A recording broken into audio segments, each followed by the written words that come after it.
हम हर बार मोटिवेट होकर कोई भी काम शुरू तो करते हैं, लेकिन उसे मुकम्मल नहीं कर पाते। आपका ब्रेक अप होता है, मोबाइल पे कोई मोटिवेशनल वीडियो देखते हो या आप किसी को बेहतर जिंदगी गुजारते देखते हो तो आप खुद से पूछते हो कि इसमें ऐसा क्या है जो मुझ में नहीं। ये इतनी अच्छी जिंदगी गुजार रहा है पर मैं क्यों नहीं। आप मोटिवेट होते हो और खूब काम करते हो। आप कहते हो देखना मैं अगले 2 महीने 6 महीने में ये कर दूंगा। जैसा पहले आप कह रहे होते थे कि हाँ मैं बॉडी बना लूंगा, हाँ मैं पैसा कमा लूंगा, या कुछ भी जो भी आपने गोल बनाया होता है, पर आप उसे अचीव नहीं कर पाते और आप उस ट्रैक से ही हट चुके होते हैं। अब सवाल ये है कि ऐसा क्यों होता है।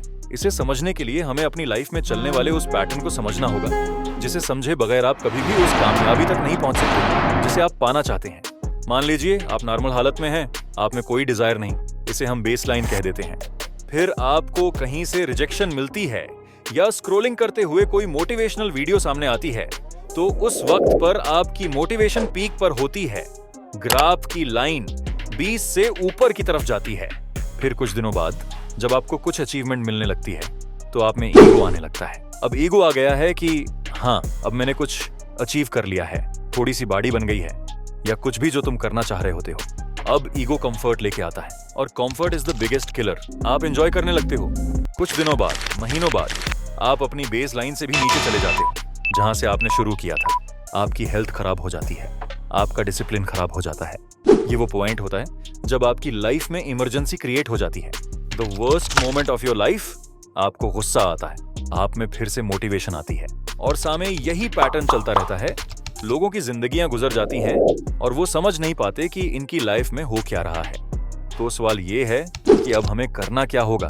सबसे पहले तो आप सबको अपनी लाइफ के पैटर्न को समझना होगा कि कौन सा लम्हा आपकी लाइफ का सबसे बुरा लम्हा था और किस लम्हे पर मेरे पास सबसे ज्यादा पैसा था या मैं अपने गोल के करीब था। यह आपका टास्क है। आपने देखा होगा कि बेस लाइन से ऊपर वाला जो हिस्सा है और ये जो मोटिवेशन पीरियड है, इसमें आप एनर्जाइज्ड होते हैं, लेकिन जैसे ही आप में ईगो आने लगती है, आपकी मोटिवेशन डाउन होने लगती है। तो अब हमें करना क्या है? अरे कहना क्या चाहते हो? हमें जैसे तीसे करके खुद को हमेशा इस मोटिवेशन वाले फेज में रखना है। सबसे पहले तो हमें हर छोटी छोटी अचीवमेंट पर खुद को रिलैक्स नहीं करना, हमेशा अपने अंदर और ज्यादा सीखने की तलब रखनी है।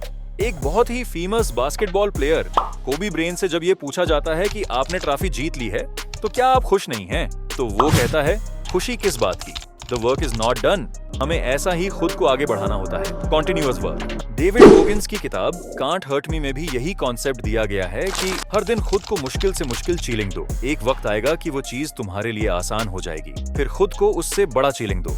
लेकिन 1 मिनट ऐसा तो नहीं कि तुम सोच रहे हो कि ऐसा करने से तो मैं अंदर से टूट जाऊंगा, कि मैं किसी अचीवमेंट पर कोई खुशी भी नहीं मना रहा, बस काम ही किए जा रहा हूँ। सोचो, अगर तुम्हारी पोटेंशियल एक पहाड़ जितनी है और तुम एक कंकर को हासिल करके खुशियां मना रहे हो, दुनिया को दिखा रहे हो कि ये देखो मैंने कंकर अचीव कर लिया, तो ये कितनी बेवकूफी वाली बात होगी। हाँ, तुम खुश हो सकते हो कि मैं सही रास्ते पर जा रहा हूँ, लेकिन कभी भी खुद को कंफर्ट में मत लाओ। हमेशा खुद को द वर्क नॉट डन वाली स्टेट में रखो, और यही होती है हमेशा मोटिवेट रहने वाले लोगों की असल साइकोलॉजी। अब आपको ये बात तो समझ आ गई कि खुद को हमेशा मोटिवेट कैसे रखना है, लेकिन हम में से बहुत से लोगों को ये मसला आता है कि हम खुद को मोटिवेट रख ही नहीं सकते, अपना गोल ही भूल जाते हैं और कंफर्ट जोन में चले जाते हैं। तो उसके लिए मैं आपको अपना एक फेवरेट कोटेशन बताता हूँ जो मैं खुद पढ़ता हूँ जब भी मैं डिमोटिवेट होता हूँ।